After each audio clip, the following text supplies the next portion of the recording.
મુખ્યમંત્રી ભૂપેન્દ્ર પટેલ દ્વારા ચોમાસા પૂર્વે જળ સંચયના આગોતરા આયોજનનું આહવાન. ગુજરાતની જળ સંગ્રહ ક્ષમતા વધારવા તંત્ર સજ્જ.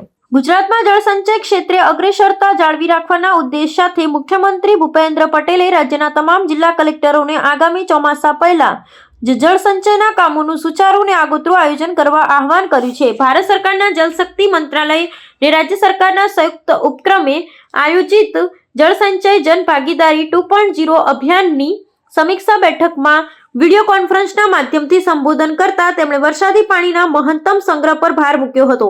આ મહત્વપૂર્ણ બેઠકમાં ગાંધીનગરથી મુખ્ય સચિવ M.K. દાસ અને વરિષ્ઠ અધિકારીઓ ઉપસ્થિત રહ્યા હતા, જ્યારે દિલ્હીથી કેન્દ્રીય જલશક્તિ મંત્રી C.R. પાટીલ અને વિભાગીય સચિવો પણ વર્ચ્યુઅલી જોડાયા હતા.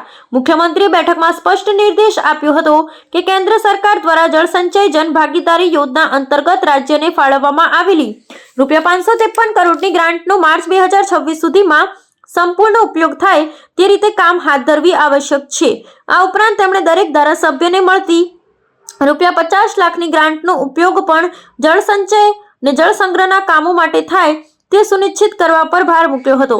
કેન્દ્રીય મંત્રી C.R. પાટીલે ગુજરાતની કામગીરીને દેશભરમાં મોડેલરૂપ ગણાવી હતી અને આગામી 31 મે 2026 સુધીમાં રાષ્ટ્રવ્યાપી સ્તરે 1 કરોડથી વધુ જળ સંગ્રહ માળખા નિર્માણ કરવાના લક્ષ્યાંકને સિદ્ધ કરવા ગુજરાતમાં ચોમાસા પહેલા મહત્તમ કામો પૂર્ણ કરવા સૂચન કર્યું હતું.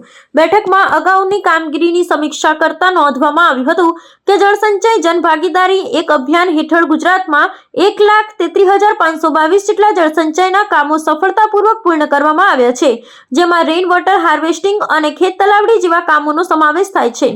કેન્દ્રીય મંત્રીએ જણાવ્યું હતું કે જૂના બોર રિચાર્જ કરવા માટે 90% ભંડોળ કેન્દ્ર સરકાર દ્વારા આપવાના નિર્ણયથી મોટો લાભ થયો છે અને હવે વૈજ્ઞાનિક પદ્ધતિથી જળમાળખા ઊભા કરી વડાપ્રધાનના જળ આત્મનિર્ભરતાના સંકલ્પને સાકાર કરવાનો છે.